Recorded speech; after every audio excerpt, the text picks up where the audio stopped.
Hello, everyone, and welcome to Season 5, Episode 11 of History's Greatest Idiots, the podcast where we go back through all of human history and bring you examples of colossal mistakes made by complete idiots and give you lessons that you can learn from their errors so that you never repeat their mistakes again. But who are we kidding? We're humans. We like making mistakes, and sometimes they include going out in the sun for too long and then falling asleep on the sofa for 2 hours on a Sunday. So that's my lesson for today is, the very pale Celtish guy, Celt guy who also happens to be on immunosuppressants, don't enjoy sunshine so much. So... But you didn't burst into flames. You just took a nap. So that's good. I just took a nap and I felt amazing afterwards. It's great. The drugs are working.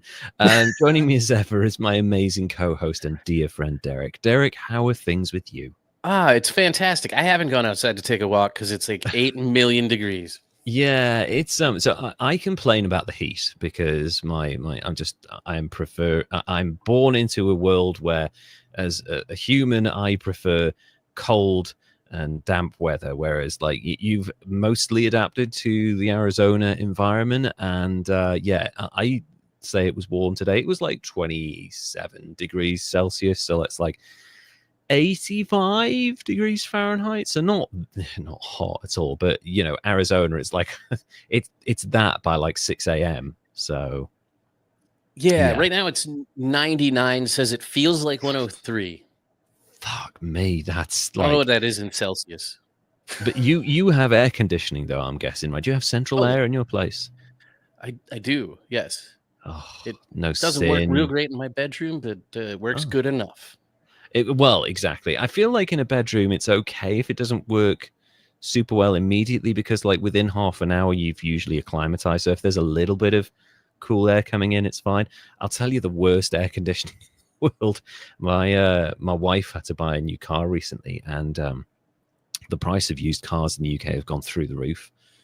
So if you want to sell a car, it's great news. If you want to buy one, it's fucking terrible news. Anyway, she bought this car, and the aircon was like, it was just like a little tiny rat farting out of the air filters. It was just useless. And we went on a very long drive the first time we got it, and by the time we got back I think I'd lost like 6 pounds in sweat. It was horrible. So yeah, really glad that she took that to get filled up recently, because man, we're going to need that this time of year. So yeah, Arizona, hotter than the surface of the sun. That's about right. Yeah. And it's warm over here, but I have my fan going, and I'm sure it's warm. This is a terrible segue. I'm sure it's warm where all of our patrons are. Oh God! Well, we know Jesse Christ is near you, so he's probably got central air as well. God, I wish we had central air in the UK. It's the most wonderful thing. That blows my mind. Yeah, that we live in a world where the weather is constantly shifting quite severely because of climate change, and we in the UK we live in brick-built houses, usually with cavity wall insulation to keep the heat in, and I have triple glazing in my house, and we are perfectly built for like a snowstorm, but not so much summertime. So man, that's a major purchase I need.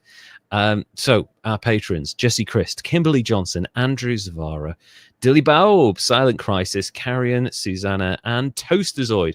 Thank you all so much for sticking by us and being wonderful patrons.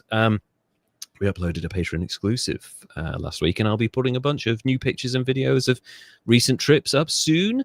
And if you would like to join our other patrons and get exclusive behind-the-scenes footage from our lives, along with exclusive almost 2-hour-long recordings every month, access to a welcome gift, an annual gift as well on top of that every year, and also scripts and just general conversation with myself and Derek, go to patreon.com/History's Greatest Idiots to get all of that. Also, you can find us on Instagram over on at History's Greatest Idiots, and I will be posting on there soon. I created a couple of so my memes did really, really well recently, so I was like, I'm going to try and climb the LinkedIn mountain of corporate memes. So I'm going to see if they work, and if they don't work, I'll just repurpose them on Instagram. See if they go down and treat that. They probably won't. They'll probably fucking fall flat on their ass. So there we go. So last time, we covered Judge Santos, and it was an interesting journey through the life of this 36-year-old who's lived quite an interesting existence in that time. And he did have quite the wild ride. And then yeah, I was thinking back on the rating I gave him. I rated him super high, and I quite was high, thinking yeah. about it. I think it's just because I'm disappointed in how little effort he made into not covering up how dumb he was being. Yeah, I think with con artists, like there are con artists. The example, I guess, is Bernie Madoff. Is some of them are so good that they can trick entire industries for decades, like Bernie Madoff did, or say like the con is so well executed that it just takes one cock up to screw it up, and then people look into it, like Milli Vanilli. They fooled the entire music industry for like 3 years. They won a bunch of Grammys. Nobody suspected a thing. They were just like these two handsome German dudes, amazing singers, and then the fucking music cuts out, and then it all like the kind of the fucking tower comes tumbling down as a result. But George Santos is someone who did not put the effort into the execution of the con. Even to the point of like having some stuff where you're like, well, there's a little bit of middle ground here. Maybe there's a misunderstanding. Like it was clear cut that he was lying all along. So yeah, I feel like the rating is justified just because of the consistent nature of his con, and he's now going to be in prison for a little bit of time. I don't think he's going to get a pardon soon. I guess that would depend on what he could do for whoever's giving out pardons. Well, yeah. I mean, that's not how it works. Obviously. No, it's not. You usually have to buy tokens or some sort of crypto for that to happen. But yeah, I feel like Donald Trump's probably going to make him pay for a little bit of time, because I doubt he's happy that a lot of the people he took money from and conned were at Mar-a-Lago. So he's probably going to punish him for that. I think it's going to be a bit of like, you're going to take your medicine now for screwing people over at my club. But I think he's going to get a pardon eventually, because he got, was it an 8-year sentence for that? Something like that. Yeah, I think that's about right. Yeah. That was a long sentence. So he's probably going to do 4, I'd imagine 4 years, which is a lot really in that situation, especially for someone like George Santos, who had a hard upbringing, but I don't think he's ready for federal prison. So maybe he'll get to go to one of those nice ones like Martha Stewart's. Oh yeah, Martha Stewart had a good one. And actually, looking at the Martha Stewart story, I mean, yes, there was tax evasion involved. I feel like she got quite hard done by a little bit, because they were like accountants that screwed it up a little bit. That, as far as I can tell from the story. Anyway, I might be wrong. I just watched the Netflix documentary, and I don't know nothing about nothing. I was just making bad jokes. We weren't there. We weren't there. We just know she liked English handbags and stuff. So, but the story today is an interesting one, because this is another case of someone in the business world, and you see this happen a lot, especially at the moment, with seemingly incompetent people like Elizabeth Holmes and other not quite so high profile people being involved in a business that is successful and then really screwing it up by doing the least sensible thing they can possibly do in virtually every situation that they're presented with. It's happened a lot recently, but I feel like this is the classic example of a corporate downfall outside of something like, say, Enron, which, you know, was just like a series of people being corrupt, or Kodak, which is the company refusing to move with the times. This is a combination of corporate incompetence and a company refusing to move with the times. So I'm going to talk to you today about what happens when you fight the future, the story of Blockbuster Video. Oh, nice. Okay. Yeah. Didn't want to give anything away, but there's going to be a bunch of nostalgia here, and get ready for a wild ride of some terrible, I was researching this, I knew a little bit about it, some really staggeringly stupid decision making. So Blockbuster's beginnings can be traced back to another company Cook Data Services, founded by David Cook in 1978. The company's primary goal was to supply software services to the oil and gas industries throughout Texas, but it was very unsuccessful, which, how bad do you have to be at your job to not make money from oil and gas? Yeah, gosh. I had no idea that Blockbuster got its start doing terribly at analyzing data for oil and gas. I know. Like it must have been terrible software, or maybe there was a piece of software that had a stranglehold on the market or Maybe. something. But yeah, it reminded me of the George Bush thing, where like he became very good at drilling holes in like nowhere and never finding any oil for Arbusto and that company that he had. So anyway, the company's primary goal, as I said, was to supply software services to the oil and gas industries throughout Texas. Sandy Cook, David's wife, wanted to get into the video business, and her husband would soon study the industry and future prospects. It seems like his wife is the brains of the operation. I'm just going to put this out there right now in the early stage, because she's like, listen, it's not working.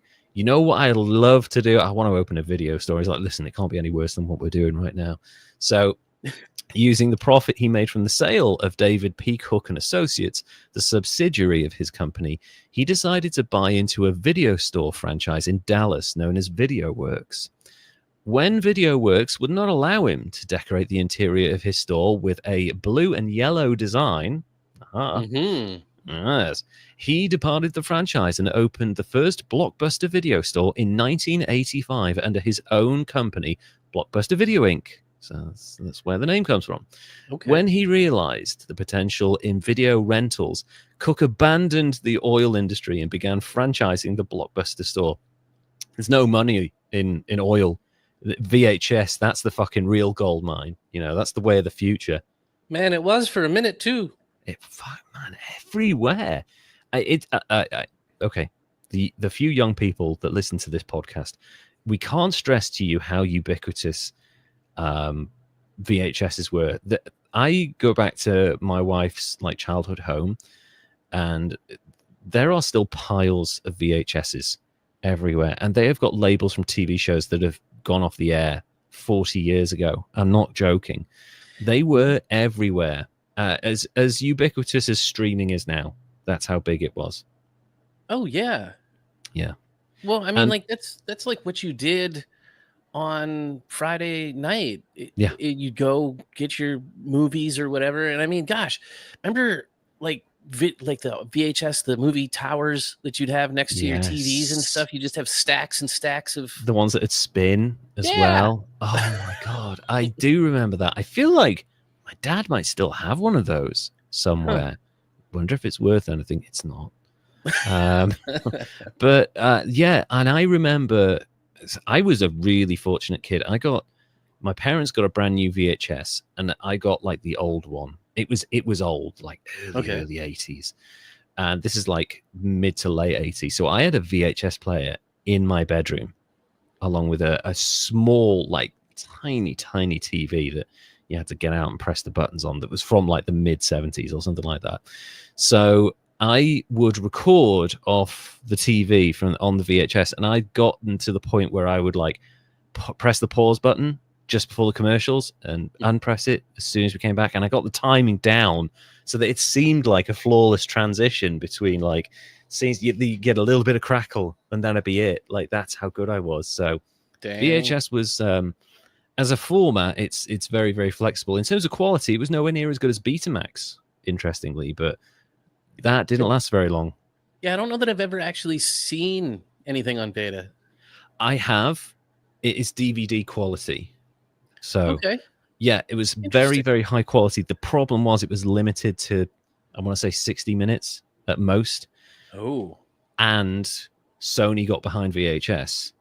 So the fact that you could do long play VHSs that could go for 90 minutes, and Sony got behind them because they were much easier to mass produce and cheaper to mass produce, that was kind of the end for Betamax at that point. It kind of died a death. Okay, so you're saying Sony got behind it, and I hear the rumor that it was the porn industry that got behind VHS, and that's why it succeeded. Same thing bit of both. DVD versus or Blu-ray versus HD DVD. That's the right. porn industry got behind that, And that's why That's Blu-ray won. exactly, and that's definitely the case. Like the porn industry in the Valley in America wields as much power as a lot of lobbyists. That's true. So yeah, Sony got behind it internationally, and yes, the porn industry. And anyone will tell you about any local video store. There's always that one section. There was that one section that was taped off at the back, behind a curtain, or behind those little bits of paper that left nothing to that left everything to the imagination. And there was always a section, and that was usually quite busy, that section of the video store, but people were quite ashamed. So it'd be like a very quick march to the front, and here you go, just put it in a bag, please. Anyway. Yeah, you just use your head down. Exactly. So before Blockbuster came along as a franchise, the experience of renting videos from a video store, from like a local video store, could actually be quite a grimy experience. Yeah, that's like this. That's an adult bookstore, video store. I would say that. Yeah, I would say that most. I would say that most video stores, my overriding memory is like hadn't been decorated in years, and like the floor was like linoleum and kind of grimy and always dirty, slightly, just a bit gross, a bit like old cinemas. Like you could hear your foot on the floor from all the chewing gum. So the pretty popcorn gross, crunching. Yeah, but I will say those independent video stores, cheap as hell. I can remember I would rent a VHS for 3 days for £1. Oh, dang! Yeah, really, really cheap. That's how I got into wrestling, was mostly by renting these VHSs, like 5 of them at a time, and you'd have them for days at a time and just rewatch them. So it was a pretty good experience. And then Blockbuster came along, fix that. Yeah, they did. Anyway, let's get back to the early beginnings. The first Blockbuster store opened on October the 19th, 1985 in Dallas, Texas, with an inventory of 8,000 VHS tapes and 2,000 Betamax tapes. So 10,000. And you can already tell in 1985 the Betamax was on its way out, when it's like, a quarter of the stock that VHS has got. The chain's name is derived from the term blockbuster, a Hollywood term for a successful film. Shocker, I know. I'm sure nobody guessed that until just now. Cook's experience with managing huge databases proved helpful in driving innovation with the industry, because actually building a database that's reliable is like one of the key things to anyone that holds stock in any industry. So the fact that he already had a huge amount of experience with that will have been invaluable for franchising, distributing. So from there, following the early success from the company's first few stores, Cook decided to really roll the dice, took out a bank loan, and built a $6 million warehouse in Garland, Texas, to help sustain and support future growth that allowed new stores to open quickly. So this place in Garland, Texas would get sent all of the brand new releases. He'd put them in the database, send them straight out. And it was a huge success, because a lot of the time they would be the first places to get these new things, because they were getting them delivered direct to the warehouse, whereas sometimes it might be to a company, and then the independent video stores would have to strike a deal for each individual film. So yeah, it was a very smart innovation by him, although it's mostly down to his wife. Yeah, well, it was my understanding Blockbuster was such a dominant force because of that they changed the release date for music and movies. That's true. Yeah, that's true. Yeah, I mean, I will kind of get to that, but they strike up a number of deals with distribution, and sometimes some of the worst deals in the world, and sometimes they get a pretty decent deal and then they turn it down, and then it ends up biting them in the arse. Anyway, so Blockbuster would often custom tailor a store's inventory to its specific neighborhood based on local demographics. That never happened in the industry at the time. Never. Really? Yes. So if they were in an area that was largely working class, or a different racial profiles in specific neighborhoods, they would tailor the films that they had in. So they were using data back in the mid to late 80s. This is pre money balling. This is Mhm. like when they're using actual information to tailor their stores to specific neighborhoods. That's crazy. So it worked for movies, but not for oil and gas. Apparently not. How could this guy have failed? He sounds really good at his job. I can see Hmm. that you've got a picture of an old Blockbuster there. This holds so much. Seems to be. It says it's the first one, the one he opened in Oh, '85. okay. So this is in Texas then. Okay, man, that best And, selection. It's big too. Holy shit! like, I I mean, like it that. just looks like a store on a It thing. does. You know what it reminds me of? And this is probably a bit appropriate. Have you ever seen the film The Mist? Where, Uh, where there's with something in it. Yeah, with Yeah. Thomas Jane. Look, it looks a little bit like the store that they all have to hunker down in that. Now that's the classic Blockbuster I remember with the That's blue what I and the remember. yellow. Yeah, exactly. And the big fucking sign that you could see for, like half a mile away because it's so prominent. Yeah, I miss it. Anyway, I'm getting lost into it. In 1987, Waste Management co-founder Wayne Huizenga, who originally had reservations about entering the video rental industry, agreed to acquire several Blockbuster stores. At the time, there were 19 stores, attracting Huizenga's associate John Melk's attention due to its efficiency, family-friendly, no pornography image, and business model. And we've talked about the secret smut parts of video stores at the back there. None of that in Blockbuster. No adult section. There was like a broken down by genre, so there might be a violence section or something like or horror, but you never got porn. Right. Yeah. Like I don't even think that they had like the Showtime soft stuff there Yeah. at the Blockbuster. They probably wouldn't have even stocked like what you would consider mainstream pornography, like that 9.5 weeks film or with with this guy there. Yeah, there you go. Man, he's what why are you in that section, dude? That's the wrong. You need to be in thrillers, not in the kids section. I think you might need to upgrade your viewing habits. So Huizenga and Melk utilized techniques from their waste business, so burying bodies, and Ray Kroc's McDonald's model of expansion to rapidly grow Blockbuster. And soon they were opening a new store every 24 hours. Holy wow. Yeah. And this is when it's still kind of stuck in Texas. So okay. They are spreading like a venereal disease. You forget how successful Blockbuster was. They took over many of the existing Blockbuster franchise stores, and Huizenga spent much of the late 80s acquiring several of Blockbuster's rivals, including Major Video. Video. It's probably a local, okay, I imagine, probably to the southwest or something like that. I've never heard of that. In 1989, Nintendo attempted to halt Blockbuster's ability to rent video games, filing multiple lawsuits and lobbying the United States Congress to ban the practice. Nintendo ultimately lost the battle, which paved the way for future video game rentals. Now, when I said that, you were a bit like, wow, Nintendo? Really? Like, you seemed a bit shocked by that. Yeah, because that's how I first remember ever getting to play Nintendo. Nintendo are a weird company. I'm going to start this out right now. They were founded in the 1880s as like a card. I know they're old. Learning all kinds of stuff. I know. They were like a card trading thing because Okay. that was like quite big in Japan. They grew rapidly, and obviously through the electronic age, obviously exploded because they made a series of great decisions.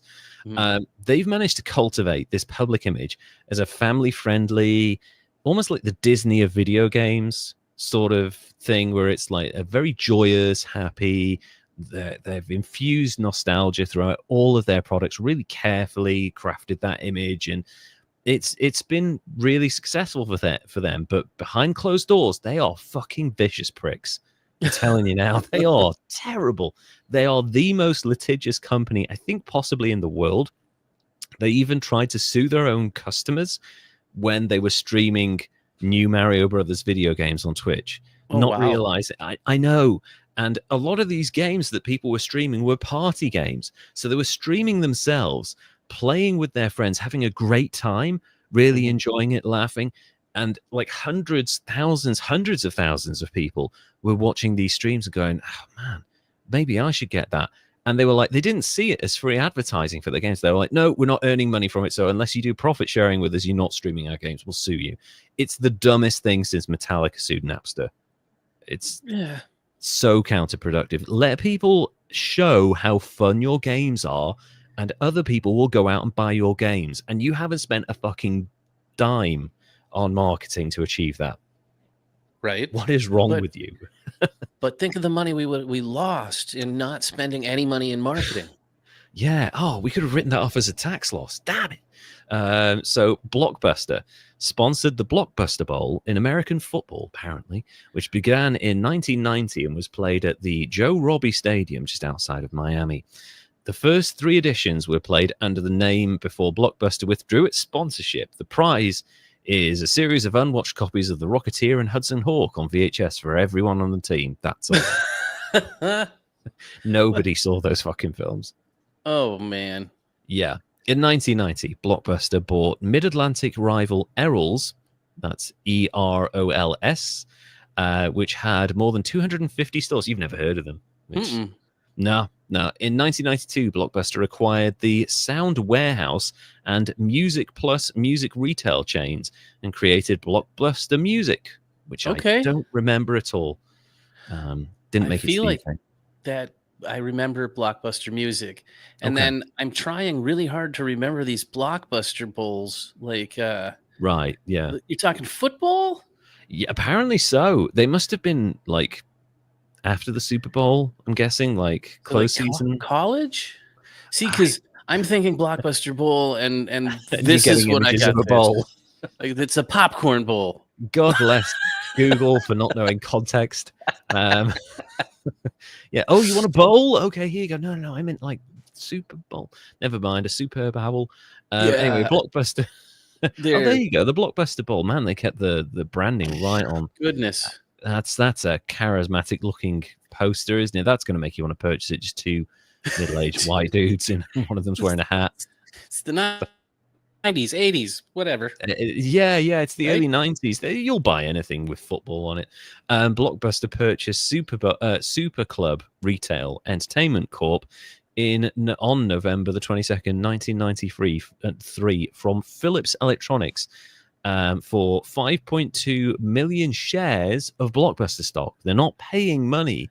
They're giving people shares of their stock. That's how fast they're growing at this point. Very smart business decision. You're keeping all the capital. You're giving people shares, which, yes, you're going to dilute it, but they're growing so fast it doesn't make any difference. It will be back to the stage it was at like a week later because you're growing so fast. This bought approximately 270 record bar tracks, Turtles, and Rhythm and Views music stores, and approximately 160 video retail superstores into the corporation.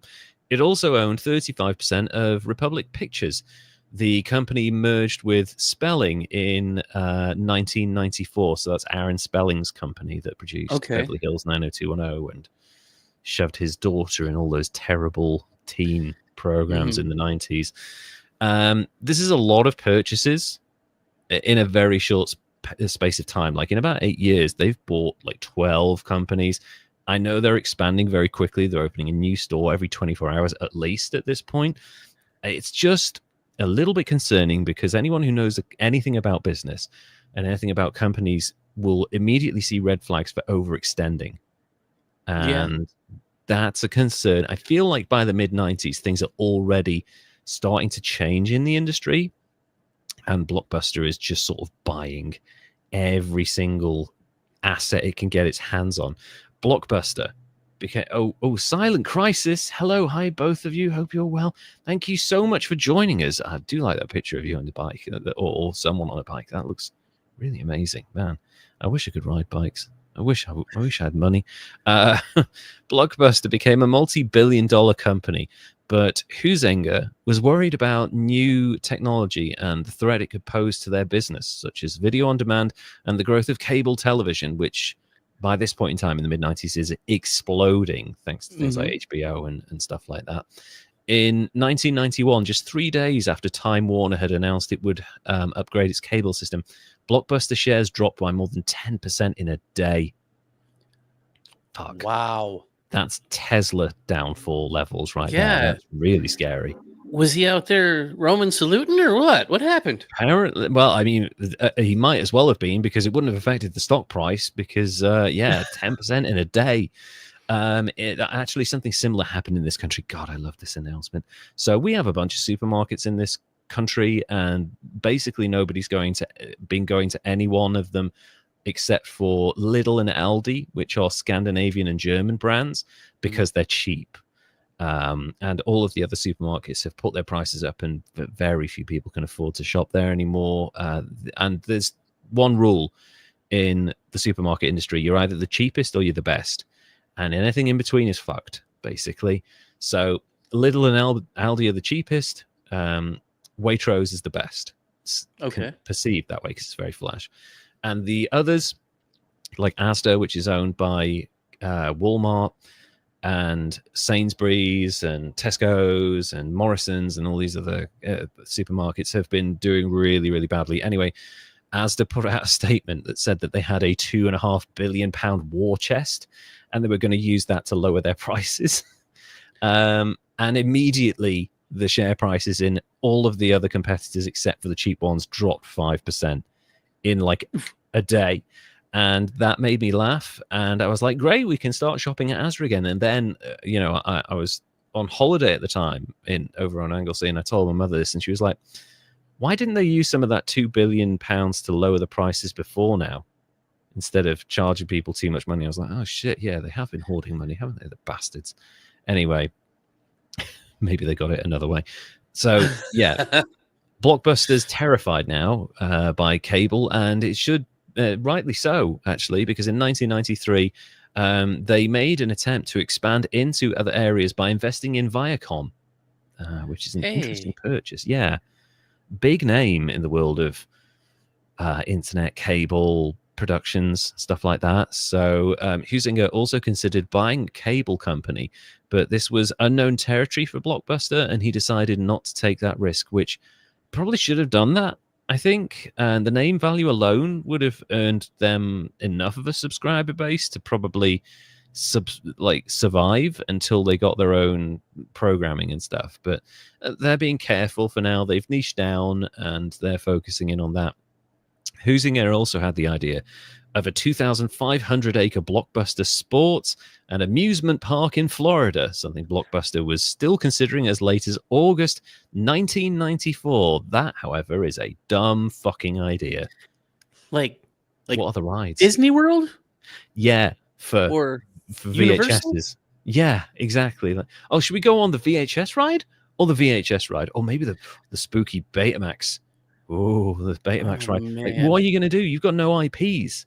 You're not going to attract anyone to a theme park. Like, you can't just build a theme park. There has to be something there to draw people in. This is what you got.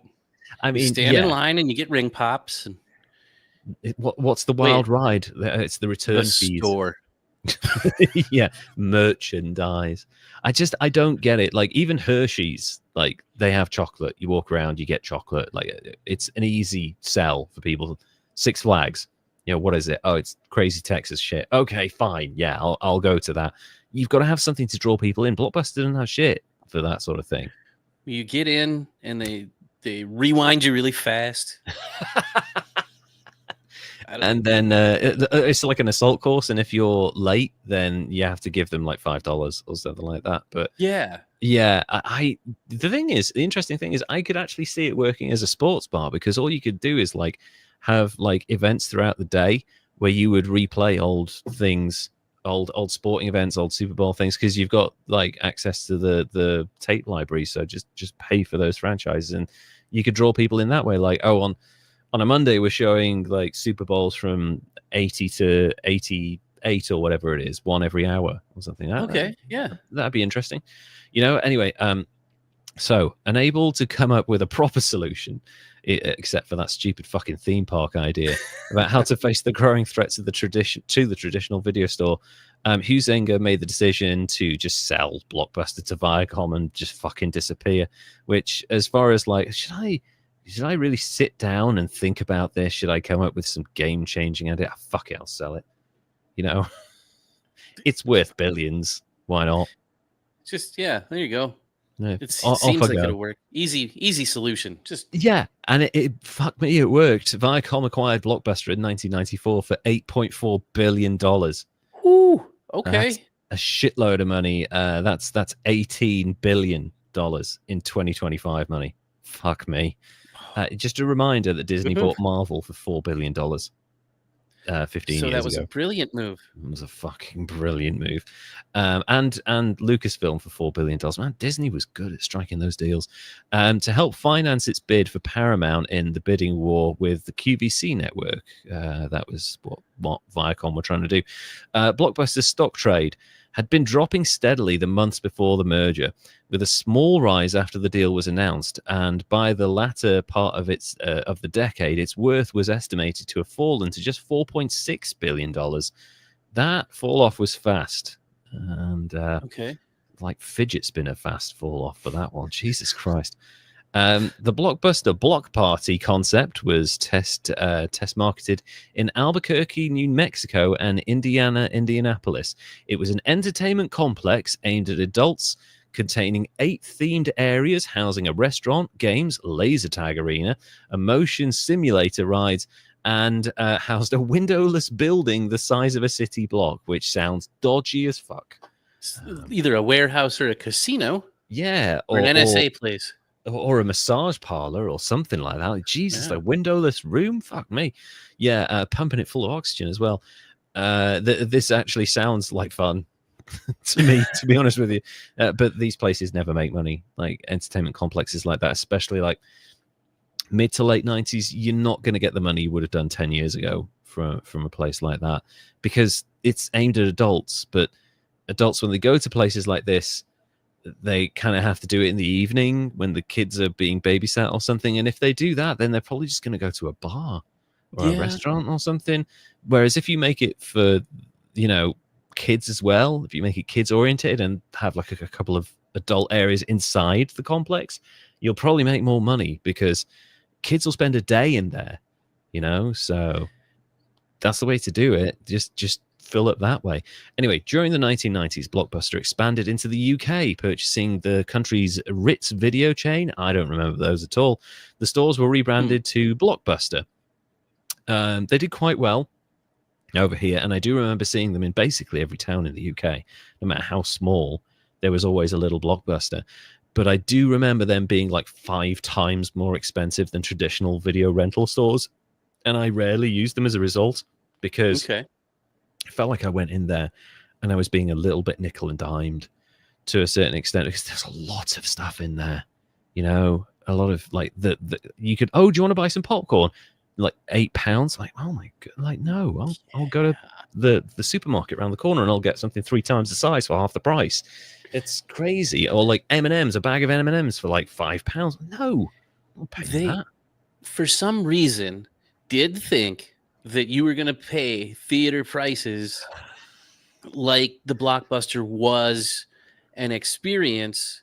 Yeah, like watching the movies at the theater in getting the merch, not the merch, but the refreshments and the snack bar stuff, and it wasn't.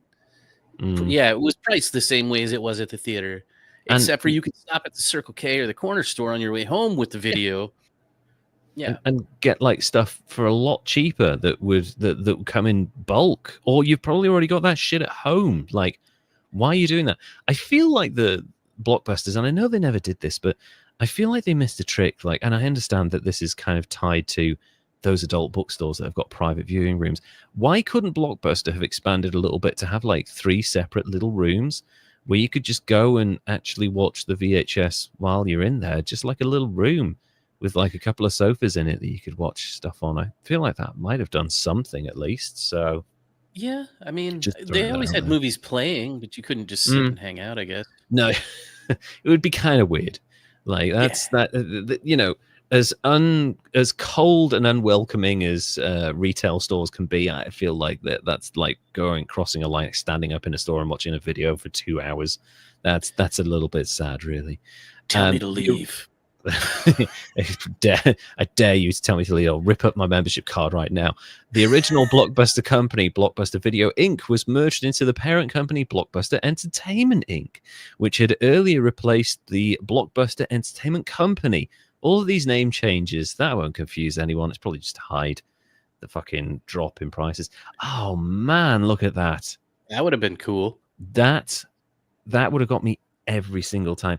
And I'll talk to you about the new Blockbuster model later on. It's so fucking cool. In 1996, Blockbuster Entertainment Inc. merged into a new Blockbuster Entertainment Corporation. And the retail stores, then called Blockbuster Video, were renamed to just Blockbuster, which makes sense. I mean, VHS was on its way out by this point. You know, people were starting to buy DVDs. So just call it Blockbuster. People know what you're talking about. Mm-hmm. The logo changed slightly, but retained the ITC machine font, which is kind of... you see that font and you immediately think Blockbuster, like Right. Nirvana or the Beatles or something like that, or McDonald's. In November 1996, Blockbuster confirmed that it was moving its headquarters from Fort Lauderdale in Florida to the Renaissance Tower in downtown Dallas. I guess they wanted a drier heat, maybe, or something. Maybe there was a tax benefit. Who knows? Most of the workers at the Florida headquarters refused to relocate, so Blockbuster planned to hire around 500 or 600 new employees for its Dallas headquarters. That cost them a fucking fortune because they had to do redundancies and restructuring and rehiring, and the transition was fucking insane. Hundreds of millions cost in that whole process. Ridiculous. Anyway. Oops. Yeah. The company had apparently offered various relocation packages to all of its Fort Lauderdale staff, but they most of them rejected them outright because they're like, no, we like alligators. Fuck you. The second Blockbuster Entertainment Corporation was later merged into Blockbuster Inc. Stop renaming a fucking company. In June 1997, Taco Bell president John Antioco, I'm going to struggle with that, resigned from the company to become the new CEO of Blockbuster. And this is where things go to shit. Also that year, Warner Brothers offered Antioco an exclusive rental deal, seeing as DVDs were emerging as the new home video entertainment medium. And they were like, I remember when DVDs first became a major thing, they were so expensive. Oh yeah, it was. Yeah, crazy. I want to say it was like $30, yeah, $29.99 or something like that for a new brand new DVD. And it was, and that was a lot of money for a young couple back in the day. You might only buy like 2 or 3 of those a year. Like that's how crazy, because like obviously like $25-$30, and it was the same in the UK. You had to buy the players. The players cost like $400-$500 or some shit like that. And also the thing that used to piss me off about DVDs, and they did it right to the end, is you've got my business. Stop fucking selling to me, because DVDs would spend like, you get your trailers and stuff like that, but like the other half of the preamble bullshit would be, the stuff that you couldn't skip would be, aren't DVDs amazing? DVDs are the future. DVDs are great. Look at the viewing experience compared to VHS. Look how wide it is. Like, you've got my fucking money. Leave me alone. God damn it. So yeah, you had to put up with that. It's really obnoxious. But anyway, Warner Brothers offered Antioco an exclusive rental deal because DVDs are becoming a thing. Blockbuster was to have rights to rent new DVD releases for a period of time before they went on sale to the general public. That is a fucking great offer. Yeah. Right there. So you have it for, let's say, 2 weeks to a month before it goes on general sale. Your rentals during that period of time, when you get, let's say, well, it'll be 1997, let's say the new Batman film, the rental deals are going to be through the roof for that new film, and you'll be able to track it. You'll be able to do all of the kind of the database stuff that you do, so that you can like look at trends, you can look at markets, you can see where's renting the film, where isn't renting the film, where certain things are still performing. It's such an opportunity to get a load of data and money that you can't say no to it, right? He said no to it. He said no. The studio wanted to receive 40% of rental revenues in return, which was the same deal already in place for VHS rentals.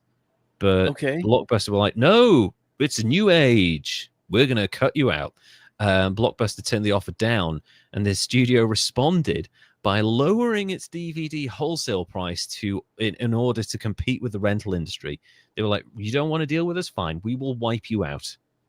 Yeah. So they were like, fine, to the direct consumer, we're just going to sell it for $20 or $15. Yep. DVDs then at the Exactly. same time as it comes out at your place. Haha. Yep. Now And rent it for $5. exactly. You can rent it for 3 days for $5, or you can own it forever for 20. It's like, this is a no-brainer. This is like, why would I even bother renting it?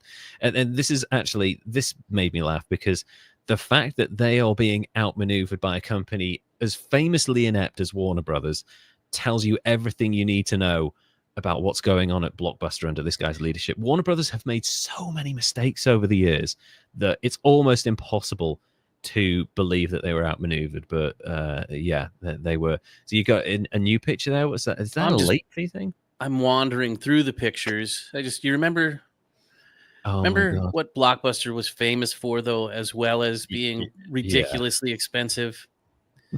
Yeah, I covered that, and the disaster that was the late fee policy. It might be one of the major things that crippled them in the end, was that ridiculous decision. Oh man, look at that. I mean, snacks. I never bought any of them, but they look great, don't they? Like that stack of snacks there, that's like $100. You buy all those snacks, you're paying $100 for that shit. Oh my god. So in 1998, other mass retailers soon followed suit. So everyone's now discounting their DVDs so that they can wipe out Blockbuster, putting their DVDs below wholesale as a loss leader. So this is Walmart now, are using DVDs as a loss leader to get people in the store so they can charge them a couple of cents more for tomatoes and stuff like that. Okay. Yeah. They seized the opportunity and surpassed Blockbuster as Warner Brothers' single largest source of revenue. So yeah, they were like, we ignore those guys. We'll give you 50% and we'll become your biggest partner. That is smart business, and Blockbuster really fucked themselves there. They did. So a lot of these places are using it as a loss leader in the hopes of drawing more customers to their stores and selling them more profitable items. Unable to match prices, Blockbuster's business model was massively effective, and their share prices plummeted again. And we're still in the late 90s. Oh man. We're not even in the 2000s yet. We're not even fucked yet. So already making terrible decisions. I had no idea they had such troubles while I was enjoying them so much. Yeah, they were making bad decisions early. They've only been around, Blockbuster 85, they've only been around 14 years at this point as a major company, and they're already making fucking terrible decisions. This isn't like some industry that's like 150 years old. Like, no, we're stuck in our ways. We're going to charge people interest. No, this is like a company that's barely been in existence for, over a decade. Anyway, in 1998, Blockbuster created DEJ Productions, which acquired 225 films primarily to provide exclusive content to its Blockbuster stores prior to being sold off to First Look Studios in 2005. Now, I know you're wondering, what films did this studio that no one's ever heard of produce? Well, here's a list. See how many you recognize. Still Breathing, 1998. I'm just going to read them. Stop me if you recognize it. Still Breathing, 1998. The Curve, 1998. The Boondock Saints, I know that 1999. I know that one. Me too. I've heard of that. It's not aged well. It looks fucking pretentious as hell now. The Runner, 1999. I know that one. Oh, you know that one? Okay. I didn't know that one at all. Lush, 1999. Contaminated Man, 2000. The Attic Expeditions, 2001. The Circuit, 2002. I feel like I know that. Okay. The Circuit 2, 2002, 6 months after the first one came out. This is how quality these films are. Crazy as Hell, 2002. Good title. Good, yeah. Detox, aka ICU, as in EYE. Okay. No one's heard of it. 2002. Dharma, 2002. I wonder what that's about. Is it the Dharma from Dharma and Greg? The blonde lady? Yes, it is. It's him going around murdering people. Hard, Hard Cash, aka Run for the Money, 2002. Huh. Yeah. No. Homeroom, 2002. The Outsider, 2002. Partners in Action, 2002. Nope. Scorched, 2002. Snake Island, 2002. I feel like when I heard that, I was like, oh, have I seen that? No, it's just an interesting name. That's why I was drawn to it. Did it come out at the same time as Snakes on a Plane? No, a few years before that. Less swearing, less interesting. No Samuel L. Wolves of Wall Street, 2002. Not that one. Not the Oscar one. Different one. Really shit one. Eileen. Eileen, Life and Death of a Serial Killer, 2003. Now, I have seen this one. This is a documentary by a British filmmaker about Eileen Wuornos, and she's on death row. She's about to be put to death. And at the very end, he's her last friend. He's the only person that visits her. And he goes in and he comes out, and suddenly he's become the story. There's a bunch of press waiting for him outside the prison. And they go up to him and they're like, what's your opinion on the Eileen Wuornos situation? Do you think she deserves to die?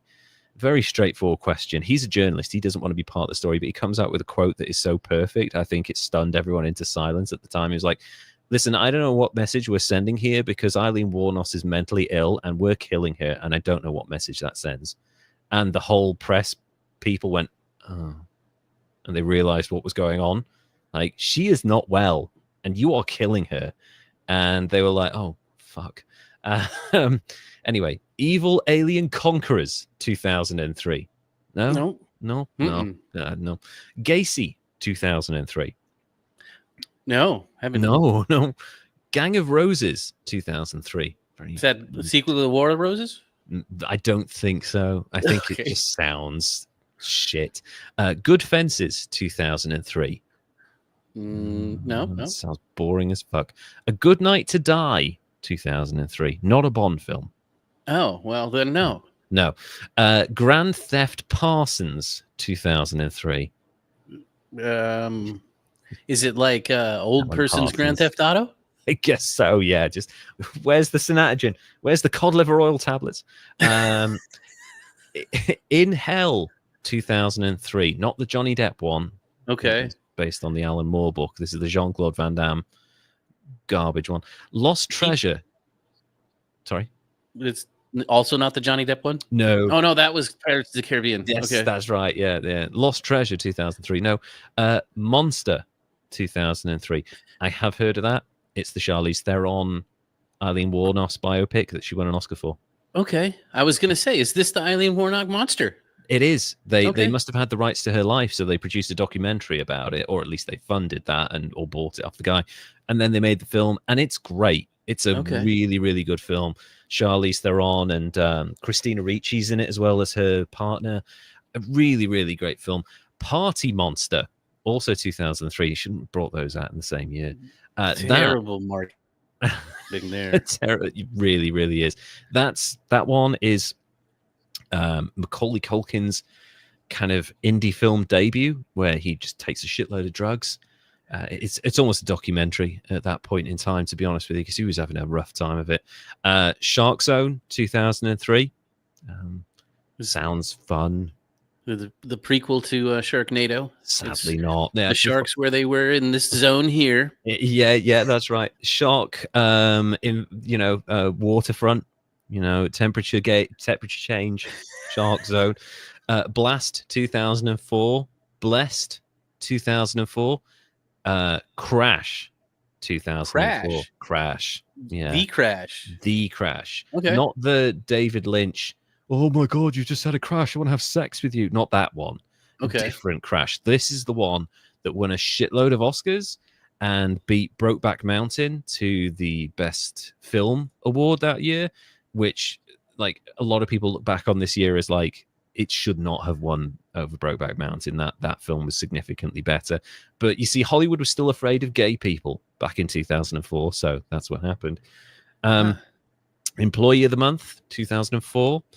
The Hollow, 2004. Wait. Dane Cook's Employee of the Month? Yes. Okay. You remember that one? Yeah, I know that one. that's actually not a bad film. It's That's not. dumb and It's brilliant. super I, dumb. I'm okay with that film. I'll put it out there. The Hollow, 2004. Method, 2004. It sounds familiar. Method sounds familiar. Yeah. Maybe it's biopic of Method Man. I don't know. It would have been a bit early for that. My Date with Drew, 2004. Carrie? Yeah, our minds went to the same location.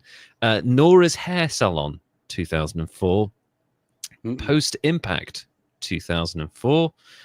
We're getting That was like the follow-up to Deep Impact. yeah, there you go. Yeah, like we're just a boring film about rebuilding. We're into the doldrums now. Like this is proper B movie territory. Ring of Darkness, 2004. Wake of Death, 2004. Dirty Love, 2005. Just fucking have a wash, love. The Matador, 2005. Half Light, 2006. Peaceful Warrior, 2006. And finally, The Prince and Me, Prince and Me 2, The Royal Wedding, 2006. Was the Matador? Was that like the follow-up to the Desperado? Sadly not. No. Damn. We didn't get a follow-up to Desperado for like 20 years, and it wasn't good. Anyway, so a lot of these films, they do actually... I went through the list, and I like hovered over... You know, you can hover over a link and it kind of gives you a bit of a summary of what's going on. A lot of these films do have actual major name actors in them, but they're not the kind of things that people are like, oh, let's have a premiere for this. Let's do a press junket. Let's like, these are all, I'm going to pay the mortgage for the year films, basically. Okay. We're like, I'm going to get $3 million for doing this film, and I'll take a prestige thing at like a pay cut rate because I've paid my bills for the year, basically. These aren't prestige roles. These are keep the family in gold-plated Crocs for another year type roles, basically. Well, the Boondock Saints ones, though, like that one, that was a miss. That was a big hit in terms of a cult following, and followed like the kind of guys who were like, hey, you know, my favorite film of all time is the Boondock Saints. You're like, oh god, I'm gonna have a hard time talking to you, aren't I? Love it, but I enjoyed it because I found it late because it came out. What year did that come out? 2002, I want to say. Boondock Saints. Yeah, no, 1999. Wow. Yeah, it was set to debut the weekend of Columbine. Ooh, shit. Yeah. Wow. That's so it pushed. Yeah, I'm not surprised. Also, that shoot was notorious because the director was really difficult to work with, and I think he got fired like halfway through the film or something, and like snuck back on set. I could be wrong about that, but yeah, Norman Reedus is awesome. He's good, and also he's aged really well because that film is fucking 26 years old now, and he doesn't look too bad for that. You know, I mean, he was probably a kid back then, but anyway, other than that and Monster and Crash, none of those films, and Employee of the Month maybe as a long shot, I don't recognize any of those films. So Blockbuster paid for the production and exclusive rights to these films. I doubt anyone's renting any of these films. Also, like, you go to a video store, and I hate to say this about Blockbuster, but who goes into a Blockbuster and they're like, you know what, we should watch Academy Award winner Crash, or like Monster with Eileen Wuornos, where she murders a bunch of guys. Let's watch that. Like, those aren't the kind of films I think people rent from Blockbuster. They're the kind of films that people watch when they come on TV at like 11 o'clock at night. Yeah, that's an HBO Showtime film. Yeah, Ain't nobody renting that. Yeah, and also the kind of people that would like be desperate, like the kind of the art house film people who are like, I have to watch every Oscar film. I have to know what's going on in the world of cinema. I doubt they're going to Blockbuster to rent these films. I think they're finding other ways of getting hold of them, to be honest. I think they're buying them. Other ways? They're buying them for $20 and keeping them forever. Anyway, so Blockbuster's bought this. They're still in rapid expansion mode, despite being massively undercut by all these retailers. During the same year, Blockbuster bought the Irish video rental store Extravision, with a big capital X, which had over 200 stores in Ireland and the UK. In 2009, Blockbuster sold off its Irish operations to Birchall Investments, with the Extra Vision stores in the United Kingdom being rebranded as Blockbuster. Shocker. You've got a map there. Is this of every Blockbuster store at a specific point in time? I'd love to see this. This was 2005. This was their expansion in the U.S. 5,734 stores. I'm noticing the concentration. So you got a lot in Florida, a lot on the East Coast, quite a lot around Chicago. Obviously, if you're around the West Coast, going up to like Portland, Washington area, Texas. But there's a decent even spread across the country. There's not like a part of the US where you're like, oh my God, that's like a barren wasteland. Like there's a good few Blockbusters in every state. There's a big Blockbuster sign right here. I'm not saying that there's nothing there. Yeah, maybe they're trying to hide the empty states that they have, but they definitely do seem to have like a bunch of stores. I guess it's a very attractive franchise even at that point in time. But yeah, 2009, they're starting to sell off and rebrand in the UK.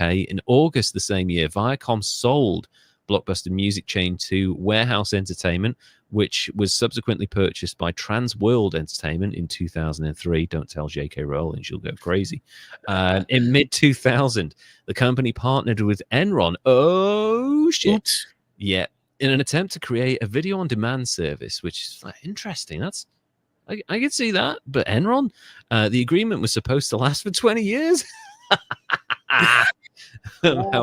However, Enron terminated the deal in March 2001 over fears that Blockbuster would not be able to provide sufficient films for the service. Also, Enron filed for bankruptcy. Can't imagine why. That makes me sad, that image that you're showing there. You can see the faded visage. It's like it's been blasted by a nuclear explosion, and all you've got is the shadow of the Blockbuster logo printed onto the concrete. That's sad. It's been hit by Enron. It really, really has. That's the Enron fucking right there. That's, shadow of Enron. Yeah, and just a little bit of blue left behind. Also in 2000, here's the big one that most people have heard of, but that just makes me laugh every single time. Blockbuster have been going on a purchasing spree basically nonstop for 15 years at this point, buying up any fucking Johnny-come-lately franchise or store, or, oh, you've got 50 chains in Iowa, have you? Yeah, here's $10 million. We'll buy your fucking franchise. In 2000, Blockbuster turned down the chance of purchasing the fledgling company Netflix for $50 million. $50 million! Oh, boy. And that was 92 million in 2025, man. Just to put it into perspective for you, Netflix's current market cap is $485 billion. Oh, no. Oh. Why? What a miss. You're buying Irish fucking Extra Vision stores for like 10 million. Just buy Netflix on the off chance that it works. You've got the money at this point. It's a stupid internet company. The internet's not real. Nobody's going to want digital. No one wants digital. It's the Kodak board shit all over again, isn't it? No one's going to buy digital cam. Everyone wants to bring the cameras in and fucking wait 3 days to have them processed. Nobody's going to want instant, deletable pictures. I want somebody to review my nudes before I get them. Yeah, I want the embarrassment of having to go and pick up illicit pictures from some stranger who's been gawking at them for hours. Blockbuster acquired, in 2002, Blockbuster acquired Movie Trading Company, a Dallas chain that buys, sells, and trades movies and games to study potential business models for DVD and game trading. Also that year, it acquired GameStation, a 64-store UK computer and games console retail chain, and purchased DVD Rental Central, that's a great name, for $1 million, an Arizona father and son online DVD rental company with about 10,000 subscribers. Okay, this was what? This is DVD Rental Central, and it's a pop and son little online business that has 10,000 subscribers. That, I think they probably could have gotten more money for it, but they were probably like, listen, $1 million, hey, I'm going to retire. My son can retire. Fuck it. That's good. DVD Rental Central would eventually become Blockbuster Online, which, as we know, is hugely successful and still going today. Oops. The father and yeah, not so much. The father and son business did really well out of that deal, and Blockbuster still throwing money around in the wrong fucking places. On or around October the 14th, 2004, Blockbuster was spun off by Viacom. Not a good sign. Online DVD subscriptions were introduced on Blockbuster.com, also known as Blockbuster Online. Blockbuster also rolled out its Games Rush store-in-store concept to approximately 450 domestic US-based company-operated stores. Blockbuster began game and DVD trading in selected US stores. You'd go in with your old DVDs, you'd get 20 cents per DVD, and then they'd stick them back on the shelf for $7. It was a great deal, Mark. Yeah, good stuff. Thanks, all the thank money. you. Making Thank you all for the not money. fucking me royally with that one. And this is amazingly, despite having turned down the opportunity to buy Netflix, despite getting shafted by every single major film producer in the world and making some terrible purchases, this is Blockbuster's peak, because in 2004, they had more than 9,000 stores worldwide. Oh, wow. That's a lot. In December 2004, Blockbuster announced its intention to pursue a hostile takeover of Hollywood Video, its major US competitor. Now, that's a name you do recognize. Yes. So, Yeah. I never saw them. I only know Blockbuster, but it didn't work. They should really be saving their money around about now as well. After several extensions to the tender offer, Blockbuster withdrew due to this is hilarious to me, FTC opposition. They didn't want a monopoly. Oh, Like, listen, there's a building block here in this DVD rental game, and we do not want you monopolizing the market. Like, it's not going to be a problem in 5 years. It really isn't. yeah.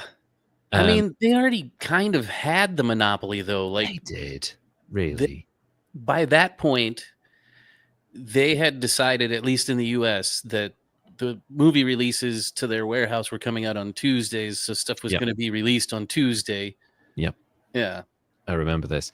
And you've got to understand, at a certain point, competition is actually really good for business. If there is a monopoly, there's a vacuum, there's a stagnation, there's a lack of innovation.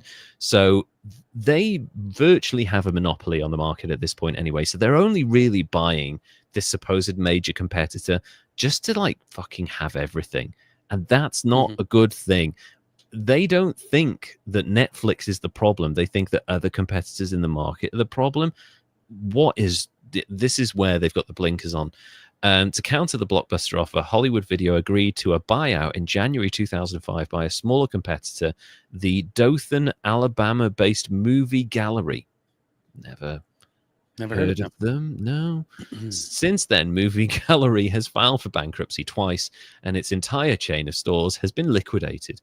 I wonder if you could buy land of any of these places. I don't know. Live in an old Blockbuster movie store? Yeah. That would be kind of cool. That would like be if it stayed cool. Like if I set it up like that one that I showed you, it'd be like a movie store but a living room. Hell yes. And actually, I feel like the death of large retailers in the US is a prime real estate option for people who maybe need cheap places to live. Airbnbs.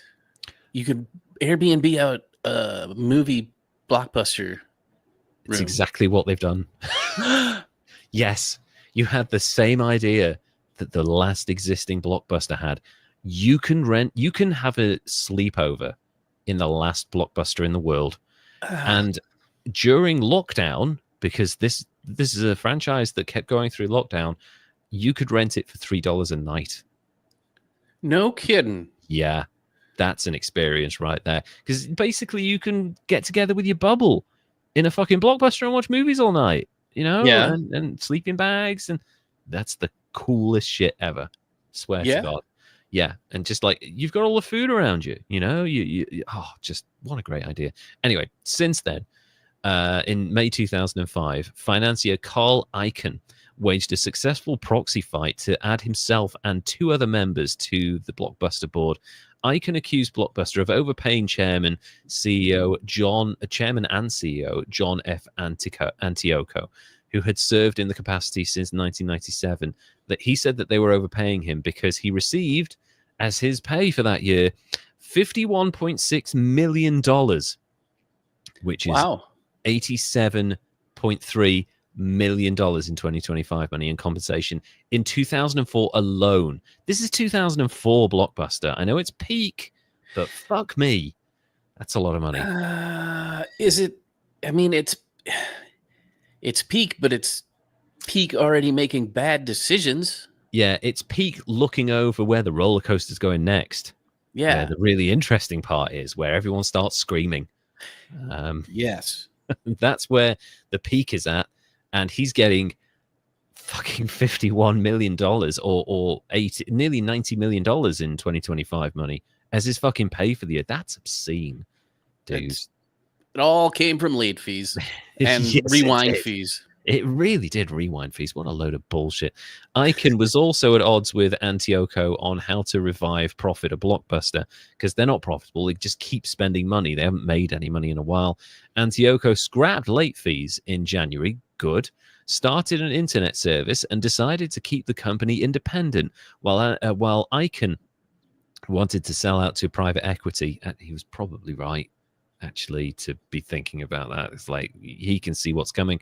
Also in 2005, Blockbuster began a campaign promoting its no more late fees policy. Anyone who was around at this time, remember, this is one of those BP oil spill level PR disasters that they tried to produce. The campaign proved controversial, with Associated Press, the fucking press got involved in this, reporting that the new policy actually charged users the full price of the movie or game after 8 days, which they could cancel by returning the product in question and paying a fee. So actually there are late fees, and it's huge. Yeah. Well, it's no more late fees except for the big giant late fee. Yeah. And then if you don't like that one, we can lower it, but there's still a fee if you return it. Yeah. It's like blackmail. It's really, really strange. More than 40 states, the actual US states, filed lawsuits against the company for false advertising. Blockbuster later settled the suit by agreeing to refunds as well as promising to better explain the policy. So this is a really interesting sign. This is 2005, just after their peak. They've already started with shady business practices, and that's a sign of desperation when you are willing to piss off your customers to make a short-term profit. It's a sign that you are completely fucked, and that you have no ideas, and that you know that you are in a decline. A $1 billion campaign called Total Access was introduced in 2007 as a strategy to combat Netflix. You know, that thing that they could have bought for pennies on the dollar a few years before. Through Blockbuster Online, customers could rent a DVD online and receive a new film for free when they returned it to Blockbuster stores. Please come in and buy our overpriced popcorn from us in person. Please, please. While it was a major success, every free movie cost the company $2. So they were making a loss on every single one of these exchanges. They're not making any money at this point. And now they've created a thing that's just super successful. So this reminds me of a thing that happened in the 80s. So New Order, the British band that came out of... I can't remember the band that they were before, with Ian Curtis and Joy Division. Love will tear us apart again. That Ian Curtis killed himself, and the band became New Order, and they released this song, which is 8 minutes long. God bless its soul. I took so many shits when I was playing it on the radio. Called Blue Monday. It is one of the most 80s songs you will ever hear. It's full of samples and breakdowns and beats, and it samples hip-hop, which is a big deal at the time, and uses synthesizers, and it's got a really interesting flow to it. They designed the single cover to look like a floppy disk. It was a brilliant idea. An incredible album cover. Those albums, those original first edition printings of Blue Monday, are worth a fucking fortune now. The problem is, at the time when they designed them, they were paying 50 pence more to produce the actual design and cover for the single than they were making back by selling it. it wouldn't have been a problem, but Blue Monday became one of the most successful singles of the entire decade. So it cost the band and the record label millions of pounds. Oops. Yeah. They look great. If you can find an original pressing of Blue Monday by New Order, sell it. You'll probably get a few $100s for it. It's worth a lot of money. Really? Oh yeah. It's one of those vinyls that is impossible to come by. There's a joke about it in Shaun of the Dead when they're outside, they're trying to kill the first zombies they encounter, and they're like, "What can we do?" And they're like, "Just throw things at it," and they start throwing vinyl, and they throw a copy of Blue Monday by New Order, and he's like, "Fuck, what are you doing?" So that's yeah. There's the single right there. That's probably going on eBay for like £450 or something like that. That's very, very expensive. So Netflix felt threatened by this new thing that Blockbuster are trying to do with their loss maker. Mhm. And Netflix CEO Reed Hastings approached Antioco with a suggestion to buy Blockbuster's online business. Oh, how the turntables.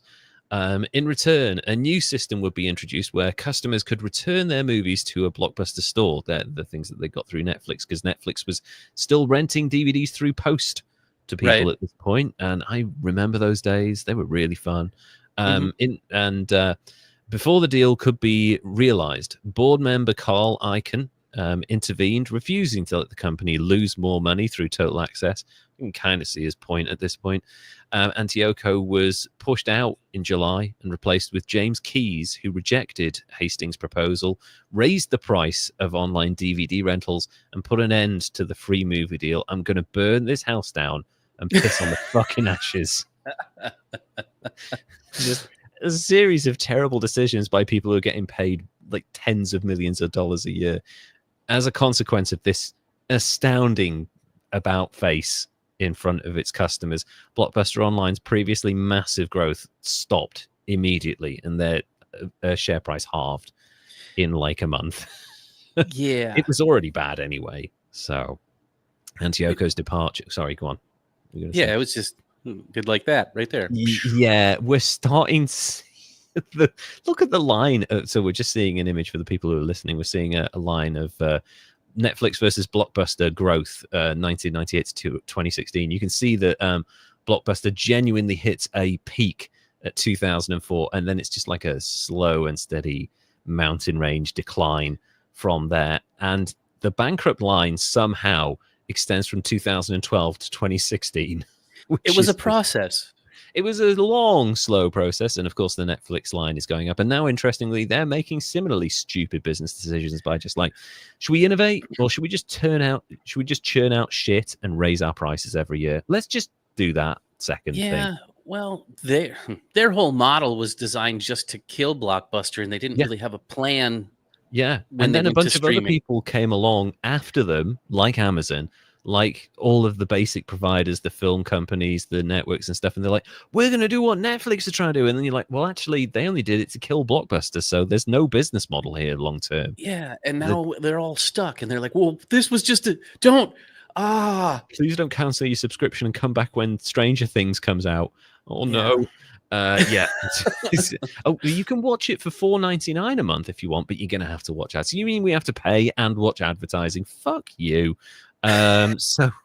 Antioco's departure reportedly also involved more controversy over his compensation. He left with a $24.7 million severance package, which is $41 million in 2025 money. He's a bit of a hypocrite because he was having a go at the previous guy for taking out like massive wages. Have you got the classic "Don't steal this DVD"? Oh yeah, Stuff. Yeah. I love that. I feel like there's, and I think it's Peter Serafinik, a British comedian and voiceover actor and stuff. He's the voice of Darth Maul and a bunch of other stuff. He did a parody of that where you wouldn't steal a car. You wouldn't steal this DVD. You wouldn't kill someone with this DVD. You wouldn't kill a policeman who's come to investigate that murder. You wouldn't steal his hat and shit in it and give it to his widow. And it just gets progressively more ridiculous as it goes on. I have to find that and send it to you. It was so brilliant. Yeah. I just threw that up there because, thinking of movies and stuff. Yeah. It just came out that font That's right. was pirated. It The people, was. They stole the fucking font. so that's fun. Fucking hypocrites, I swear to God. Yeah. On June 19th, 2007, after a pilot program launched in late 2006, Blockbuster announced that it had chosen Blu-ray over HD DVD format to rent in the majority of its stores. That was a smart decision. It's the first one they've made in about 10 years. In the pilot program, Blockbuster offered selected titles for rental and sale in 250 stores. Blockbuster stocked Blu-ray titles in almost 5,000 stores across the US, Canada, the UK, Mexico, and Australia. On July the 2nd, 2007, the company named James W. Keyes, former president and CEO of 7-Eleven, as their new CEO and chairman. He introduced a new business strategy, Slurpee machines everywhere, that included enhancements to existing stores. The following month in August, Blockbuster acquired MovieLink for $6.6 million, $11 million in 2025 money, forecasting a shift to streaming video. Stop buying stuff. You've run out of money. MovieLink was an online video service that allowed customers to download movie rentals from a library of over 6,000 films created in 2002 by 5 major studios, including Warner Brothers, MGM Studios, Paramount, Sony, and Universal. The move gave Blockbuster the opportunity to move away from the unprofitable total access DVD by mail service in favor of this new thing called online streaming that's been kicking their ass for the last 3 years. Despite growing competition from Netflix and Redbox, do you remember Redbox? Oh yeah, Yeah, go buy or go rent it for $1 and take it back whenever you want, $1 a day. I gave that company so much of my fucking money. The company downplayed the threat of these streaming services, choosing instead to focus on Apple and Walmart as their primary competitors. That's really not a big... okay. Yeah, Apple. Like iTunes type. Yeah, they were worried about the iTunes store. Okay. People downloaded from there instead of streaming. Okay. Listen, I'm guilty of being stuck in the past because I tend not to stream music quite so much. I tend to listen to it once and download it because as a one-off fee, it's like instant money for the artist instead of like a slow trickle of like crap pay for months and months at a time.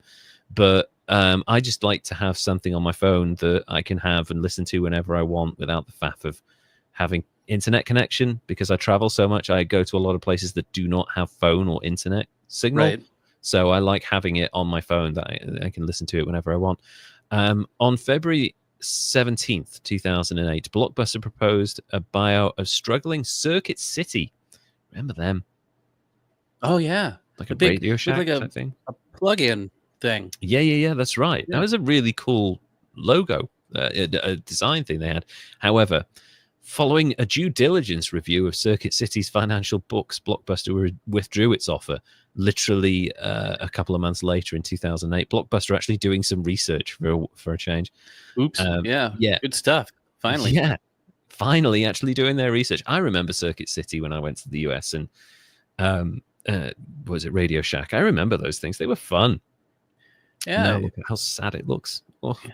Everything looks so sad now. Everything's so sad. All kids just using it to get their tricks sorted on their BMXs. Oh, at least someone's using it. Analysts were not favorable to the proposed deal, viewing it as a desperate effort to save 2 struggling retailers rather than a bold turnaround initiative. That's a sign that you're fucked. Subsequently, Circuit City filed for bankruptcy on November the 10th, 2008, and after liquidating all of its stores, ceased operations on March 8th, 2009. And there's Circuit City. God bless them. Yeah, it was a bad business model, but it had its day, and I used to enjoy them. At the beginning of 2010, Blockbuster had over 6,500 stores, that's of which 4,000 were in the United States. That number fell to 3,425 in late October the same year. So they shut over 500 stores in 1 year. So 6 years earlier, reminder that they'd had 9,000 stores worldwide, and now they're down to 6,500. It's not going well. In the United States, it plans to close between 810 and 960 retail stores and instead launch as many as 10,000 Blockbuster Express video rental kiosks by the middle of 2010.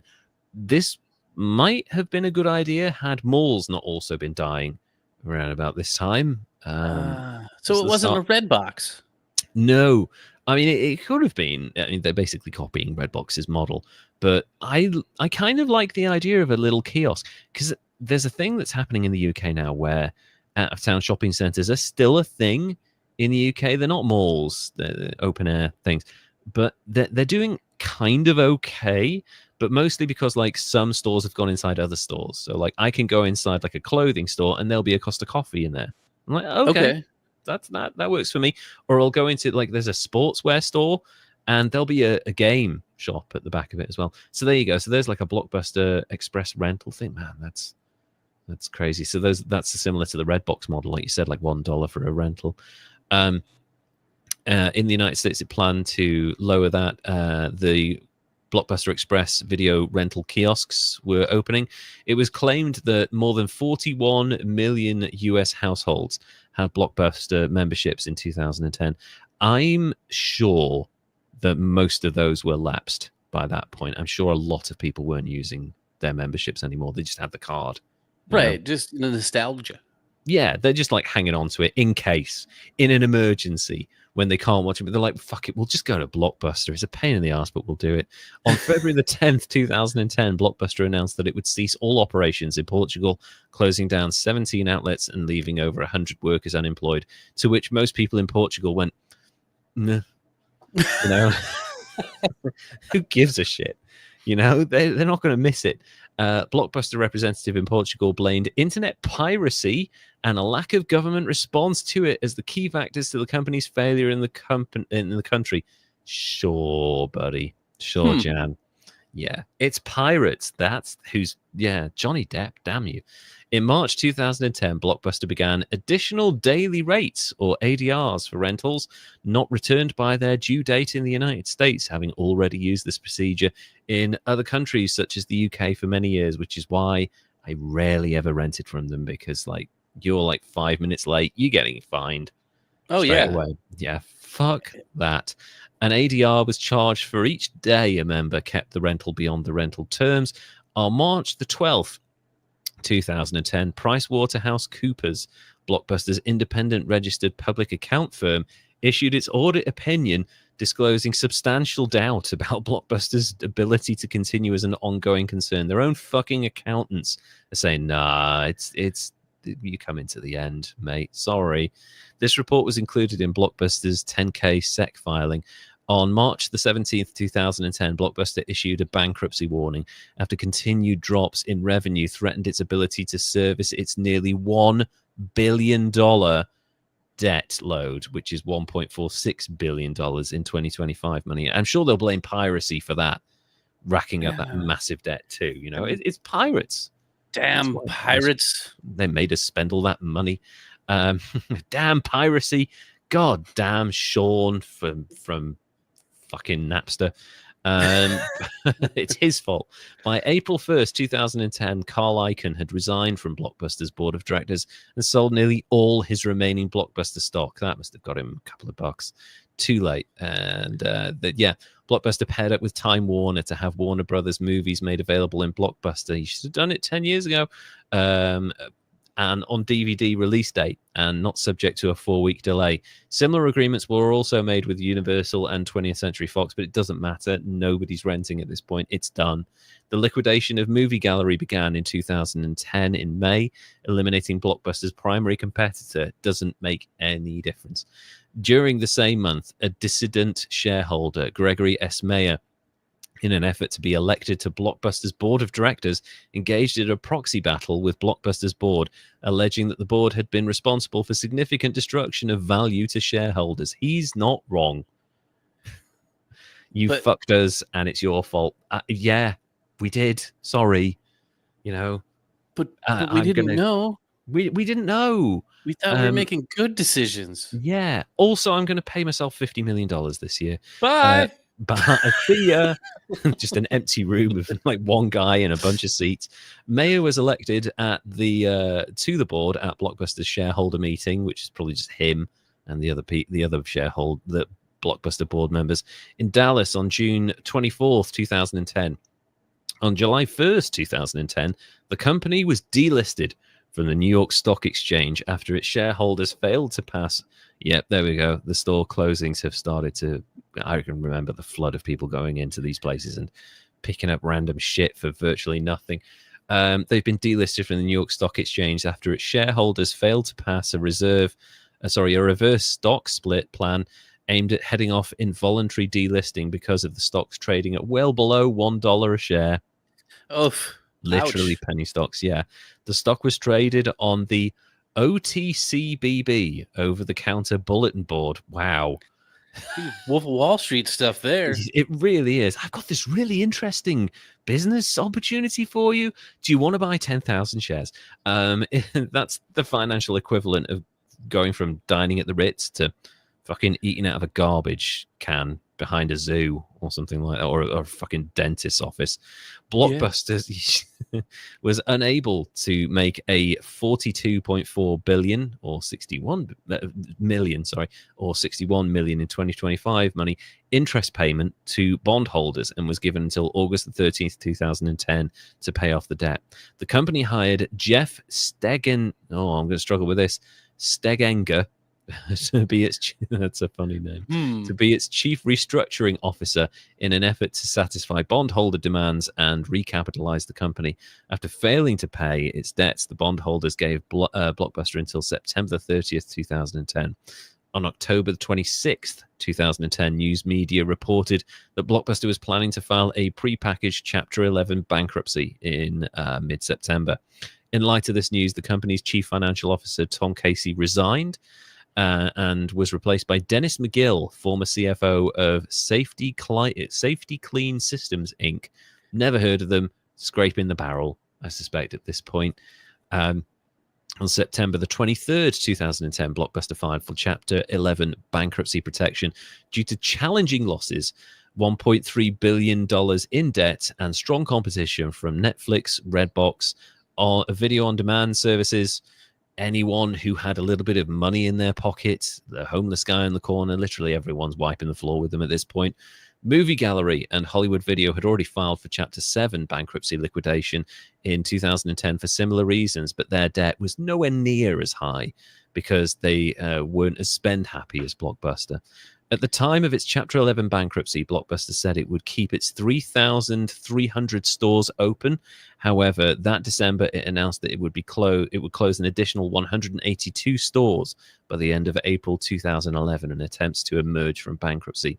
It was reported in February 2011 that Blockbuster and its creditors had come up with a Chapter 11 exit plan, and that the company would be sold for $300 million, that's $401 million in 2025 money, or more, along with taking over debts and leases.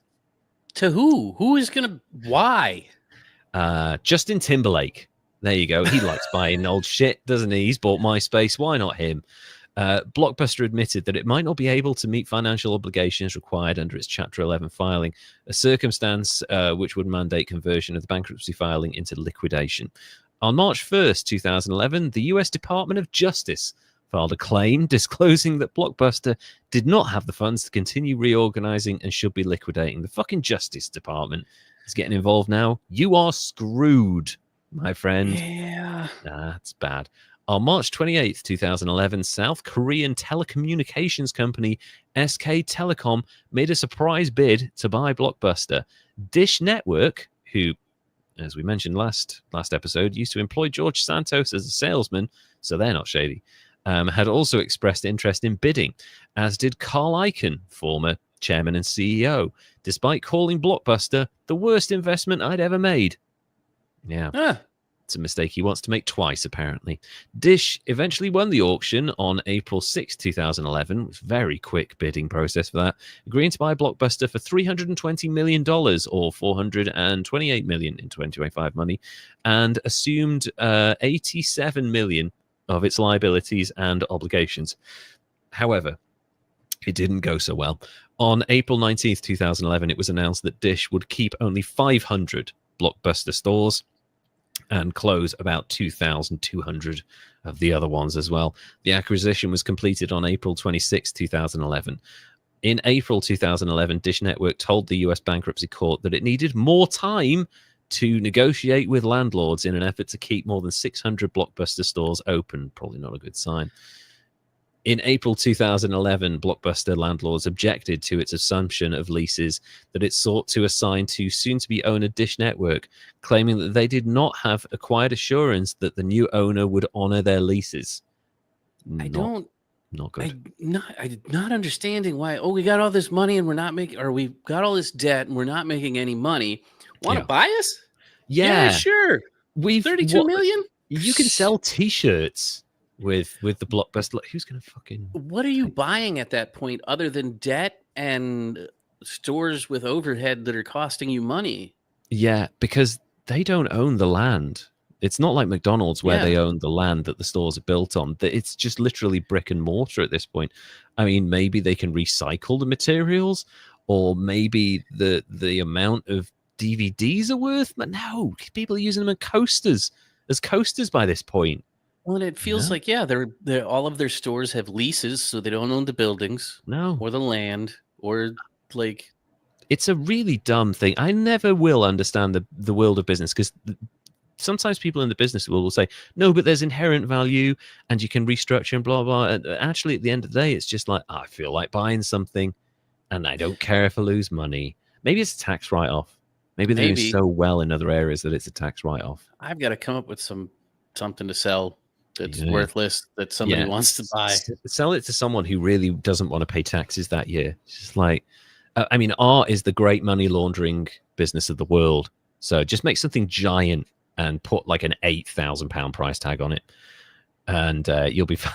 Yeah, there we go. This painting is now worth $13,000. We've just decided that. On May 6, 2011, James Keyes resigned as Blockbuster CEO in like a line out, like a lamb on that one. Keyes was replaced by Michael Kelly under the new title of Blockbuster's president. That's a title no one wants. On August 31st, 2011, the liquidators announced the closure of the remaining 253 Canadian stores and shutting of the entire Canadian unit. In September 2011, it was announced that Blockbuster and Dish Network would launch a new service, Blockbuster Movie Pass, that would compete with Netflix. Compete with Netflix until you read the fine print. For $10 a month, the members would have access to both a streaming service and movies and games by mail, which no one is using at this point. The package was only available for subscribers of Dish Network's pay TV service, and it eventually folded, because who wants to pay $10 a month on top of a fee that they're already paying? They're already paying $20 a month. Right. You want us to pay another $10 so that we can rent video games by mail and watch movies that we can get on Netflix for like half that price? Are you fucking insane? But come on, man. It's a good deal. Look, we got to meet the fuckers. On January 13th, 2012, Dish CEO Joe Clayton announced that while Dish had planned to keep 90% of the stores in operation, meaning around 15,000 employees would remain employed because of market factors, there are ones that are going to make it. We will close unprofitable stores. We will close additional stores. So, yeah. Clayton did not say when these additional closures would happen, and only remarked that some stores were unprofitable, which isn't helpful because the whole company's been unprofitable for 15 years. The Dish chief would not say which stores the company was planning to close, but that potential closures were to be assessed on a case-by-case basis. I think it's time to start updating your resume, folks. Yeah. Get the fuck out while you can. And you've got another really quite beautiful visage of an old Blockbuster store there, haven't you? This is the last Blockbuster in existence. It is. That's right. Oh, I've got a story about them too. Oh, that I do love that place. Go to the last Blockbuster. We'll tell you about that in a second. On October the 4th, 2012, Dish Network announced that it was scrapping plans to make Blockbuster into a Netflix competitor. What the fuck were you thinking? On January 16th, 2013, Blockbuster UK entered administration and Deloitte was appointed to run the business while trying to find a buyer. while some of the stores remained open. No one's buying that shit. Between November the 6th, 2013 and January 12th, 2014, Dish Network closed all 300 remaining corporate-owned Blockbuster stores in the United States, and the DVD by mail program was shut down as well. The Blockbuster official website identified 51 franchise locations remaining in operation in the United States in 2014. That's a drop of 3,400 stores in 4 years. That is a significant drop.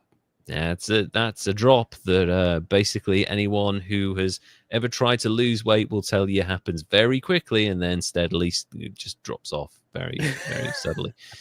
Dish maintained its video streaming services Blockbuster On Demand and Blockbuster At Home until they were replaced by a new subscription service in April 2015 called Dish Movie Pack, which is, you've lost the brand recognition at that point, but really Blockbuster is damaged at this point, so you kind of don't want to have that stench hanging around.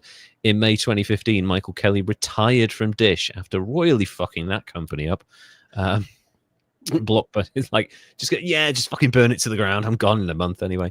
Blockbuster's decline was attributed to poor leadership, according to others in the industry. Franchise owner Ken Tischer said in 2015, Blockbuster, if it isn't already, is going to be in the Harvard Business Review for how not to run a business or how to run a business into the ground. That seems fair. That's entirely accurate. That is a very good, as far as statements go, that is succinct and perfect. Keith Hoogland, owner of Family Video, attributed poor decision-making as a primary reason the company did not survive. Jonathan Salem Baskin, a former Blockbuster marketing communications executive, stated, digital would have changed Blockbuster's business, for sure, but it wasn't its killer. Neither was piracy. The credit belongs to Blockbuster itself. There you go. It's not the pirates, it's you. Commenters view Blockbuster as a main example, along with Kodak, of failing to change with the times. In January 2020, the last remaining store outside of the United States, located in Dargaville, New Zealand, closed its doors. And then a few years later, there were only 2 stores left in the world, one in Alaska and one in Bend, Oregon. John, we'll talk about Bend, Oregon now. The Bend, Oregon location became the look at how beautiful it is. Look at that. Look at the lights and the fucking DeLorean off to the side there. The Bend, Oregon location became the last remaining Blockbuster in the world. It serves as a tourist destination. Look at that. Look at how cool that is. You can't see this, folks who are listening. Go on to Spotify and watch the video. There's an actual sofa, a 1980s sofa set up with a 1980s table and a 90s TV cabinet and an old fucking flat screen, although I might still have that downstairs. That's a beautiful thing. Oh my God, look at it. It's playing. Oh, and they've got a little throw over so you can get under the blanket. Joe. It's G.I. Joe. Oh my God, I hope it's the meme version. The Bend, Oregon location became the last remaining Blockbuster in the world. It serves as a tourist destination, housing Blockbuster memorabilia and Russell Crowe film props, which John Oliver donated to the Alaska store before that one closed down as well. In August 2020, the location was listed as an Airbnb rental for a 90s-themed sleepover on 3 separate nights in September. Each were limited to guests from the area in light of the COVID-19 pandemic. That's a fucking brilliant idea. Derek had it independent of reading about this. I love that idea. I think you should charge. Let's say you can have 6 people over, charge, $100 for the night. I think somebody would do that. Someone will pay that. Yeah. You know what? I've got this neat idea. I'm going to do this off yellow and dark blue Blockbuster Airbnb cock blaster. Totally different Airbnb. No one's going to go after you for copyright with that one. Oh man. And just $100 a night. Let people have a sleepover. Give them cots to sleep on. Make it have the lighting in the background, give them access to food. You'd have people booked up for months with that shit. The in-person nostalgia of it all, man, people would pay money for that. Yeah, I think they would. Yeah. On September 21st, 2022, the Blockbuster Twitter account revealed that Blockbuster World Video Game Championship 3 would be happening. The event was held during the Portland Retro Gaming Expo of 2022. That's so fucking cool. On March 23rd, 2023, the Blockbuster webpage was reactivated with a message, "We are working on rewinding your movie." Amazing. Bendblockbuster.com. That's how that's the website now, is still running to this day. Go and visit it. You can buy a range of merchandise that is really cool, really wholesome, super nostalgic, and just wonderful. And there we go, the last Blockbuster. They've made it their identity now. The corporate failure that was the Blockbuster board and the running of the company has now become a theme for one lone franchise business to make a successful run of it. And God bless them. Bendblockbuster.com. Go and visit it. Have a look at it. If you are near them in Bend, Oregon, maybe consider stopping by, get some merch, maybe watch a movie, see what they're doing. It's just a cool experience. It's a relic of a bygone era. It's basically a museum at this point. So yeah, well, it is. Yep. This is what wanna check it happens out. when you fuck up commercialism in the most successful period in capitalist history. So there we go. That's the story of Blockbuster. Not one person this time. We've gone after an entire corporation that threw one of the greatest possible. If they'd bought Netflix, they'd still be going. You would be watching Blockbuster right now. And actually, the yellow and blue glow online, when you turn on, I would love that.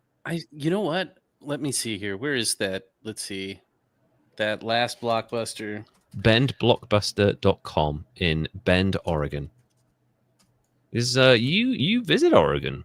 Quite a bit, don't that's you? with Brad playing baseball up there. Yeah, I do you can tend make a to go. pilgrimage. Yeah, I think I might need to go swing over and check that out. Yeah. Just because.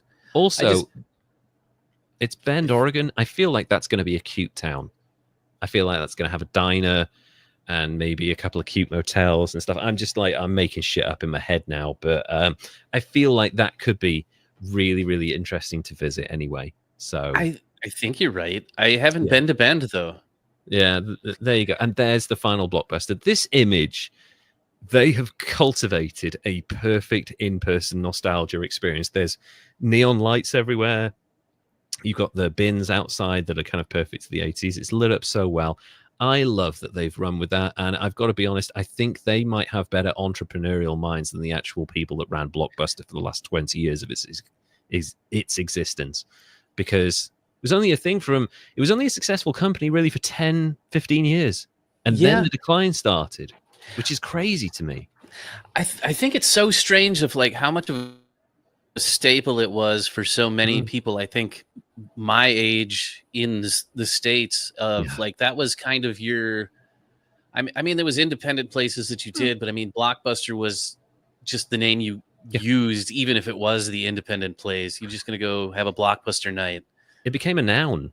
Yeah. It became like Google. Like people, I can remember in the early 90s, when we're getting the internet and, people are using Alta Vista and Yahoo and all these different search engines, now people say, oh, can you Google this for me? That's the real success of Google, is turning themselves into a byword for a specific action. Whereas, like you say, Blockbuster became, oh, let's go to the local Blockbuster, but it wasn't part of the franchise. It was just a video store. But because it was so synonymous with the industry, it became the byword for it. And that's amazing. Right. And I think if they bought Netflix, that, this here, that yellow glowing thing would be the, that comes up on your screen. Yeah. Like you see a blue screen, and then as a PC user, you fucking panic a little bit, but then the yellow thing comes on. The yellow thing comes on, you have a little hit like that. Because it was a recognized brand and you can trace that back through to the 90s and 80s, I feel like that would have much more goodwill than maybe Netflix does now, with some of the fucking really weird, terrible decisions they've been making in the last few years. But also it's indicative of how successful the branding was, that like in the first Captain Marvel film, she crash lands to Earth and she lands in a Blockbuster, And it's like, okay, right, we're in the early 90s or Mhm. the mid 90s. And like, it was how you placed where it was, because it's so tied to that era in time that people like, oh, she's in the past, but it's not that long ago, like 30 years ago. Right. So amazing thing. So Blockbuster, it's going to be a difficult thing to score because, again, they didn't kill anyone, but they did fuck up a potentially lucrative, and they could still be going now, a business opportunity. I'm really happy for Blockbuster.com to still be going, but Blockbuster themselves really fucked it up. So if you had to give Blockbuster Video / Blockbuster a score, what would it be? Okay. Now, I think because it feels like personal to me that they killed a brand, and I know it's so sad that I have fond feelings about a brand, but That's just how good marketing was, it just they killed it for no reason, and all they had Yeah. to do was just integrate and keep going with the times and just not be short-term, Mm, short-sighted, profit-sighted, yeah. selfish dum-dums. And for that, I think they get an 80. Yeah, I think a solid 80 is fair because, as you point out, and it's something that the business world never fucking learns. We're still seeing it to this day. Stop going for the short-term solution over the long-term plan. And the long-term is you sink $50 million into buying Netflix. You rebrand it. Say you spend another 10 million rebranding it to Blockbuster. You are still in business today, and you are worth nearly $500 billion. Yeah, That's and what you would have might even happened. own studios and stuff like Exactly. Netflix has, and Yeah. And you would be in a position where a blockbuster film would be nominated for Best Picture. Just imagine that. How crazy well, that would be. a blockbuster film might actually be a blockbuster film. Yes. The fucking Inception level of that. Oh my God. And That's. yeah, gosh, and they own the studio and the Mm, streaming, and then mm, if they were in business with Dish at the same time, do they yes. take out DirecTV as a provider of Mm, cable and streaming and the street? Do they win the streaming wars then? maybe. And actually, here's another thing as well, because they were doing, if they'd moved into online streaming, because online streaming of games never really took off. Google tried it with a thing, and it was laggy, and you could never really get into it because the internet wasn't where it is now. Hmm. However, imagine if Blockbuster had been like, "Oh, we've done really well, and you know how we did well? We tried to innovate. We came into video streaming, and that's done really well. Why don't we try and take on Steam?" And see if we can take over video downloads as well, or maybe we can stream video games and maybe pour a bit of R&D into that so that it's instantaneous and there's no buffering and no lagging or anything like that. They might have cornered the video game market now. Steam might not be a thing where people go to buy and download their games, or when they're not pirating them. Like, I think they could have been a business that could be worth, the market cap could have been in the trillions had they made just some Right. basic decisions, instead of like, we're going to acquire this little company over in Ireland and this little group of chains over in Portugal. Like, oh, we've got this little product that might work, $50 million. We've got 9,000 stores. Should we give it a go? No, that doesn't sound right. It's peanuts. Just take a chance. And they didn't do it. They were scared to innovate, and as a result, they were fucked. Yeah, So, it's kind of like the movie studios do the easy thing that mm, we know used to work once yeah. instead of So, innovating. yeah. Or this is an existing IP, Mhm. therefore we'll make the, battleships film, and we'll make the fucking. I mean, it worked. Minecraft. I can't really joke about that. They've made a fucking $1 billion off that. But when an actual original IP comes along that does something slightly interesting and puts a little bit of effort and has decent performances, like, say, the new film from Ryan Coogler. What's that called? Fuck me, I've forgotten the name of it already. With Michael B. Jordan and Haley Steinfeld. Sinners? Sinners Yeah. it's already the most successful horror film of the year, and it's only been out like 3 weeks. So, Is yeah. and that is an original IP that has something interesting to say about society, and the has really, like, they filmed it on IMAX, and they've really put effort into like how they film it, the colors, all of this different stuff. Because Ryan Coogler's like a massive nerd when it comes to that. The music's authentic, and like all it took was one person with like, we'll give you $70 million, go out and make your passion project, and it's already paid off. That's what people want to see. They want original stuff occasionally, and also they've been tempted back to the cinema to see it. They're not just streaming it online. I mean, yes, the Minecraft thing helped and people were going to see that as an alternative. But at the same time, that's what the audience wants. They just want good stories.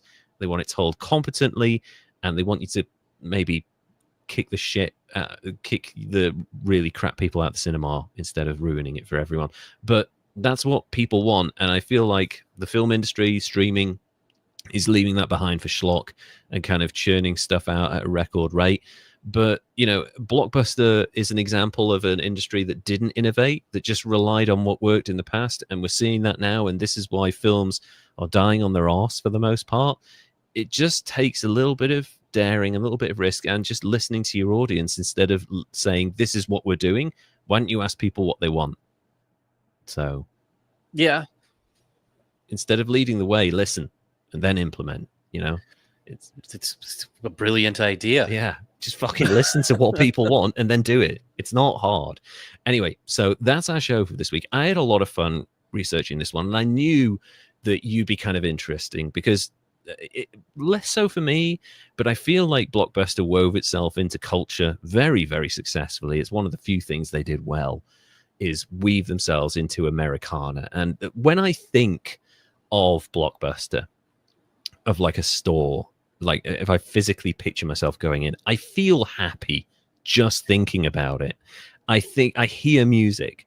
I feel like I'm going to have a good night. You know, I'm maybe going to have some food. I'm going to hang out with friends. We're going to watch this movie. Mm-hmm. And it reminds me of a simpler time when I could have fun, you know, for like $10, basically, effectively. A bit of food, a movie, just chill out, do that. And I feel like that's core of the experience of Blockbuster. Unfortunately, they didn't capitalize on that and then reinvest that money into innovation, because they could have been going to this day. So I'm glad we covered it, and I knew it would give you that same sense as well, because you know you have similar experiences. Oh yeah, absolutely. Although I do look back often and go, how in the hell could I afford $10-15 every week to rent movies? Because the economy wasn't in the shitter. That's why. Yeah. Because people actually had a little bit of disposable income then, instead of like, oh my God, can we afford food this week? Jesus. Yeah. That's what it was. I wasn't buying food back then. Oh no, I was buying. You were buying food. Oh, yeah. It was just cheaper. Now. It's just you didn't have to take out a mortgage to buy a fucking carton of eggs. That's all it was. Yeah. Sorry, everybody. Sorry for bringing you on a downer after talking about how cool Blockbuster was. Yeah, the economy's fucked and there are no jobs out there for anyone. But hey, you know, still got our podcast. And if you'd like to support open a video store. Yeah. I tell you what, listen, if enough of you download and listen to this episode and make us a success, we will do a live show in Bend Blockbuster in Oregon. We will do a live performance in that Blockbuster. Oh, yeah. And we will charge you a nominal fee to get in.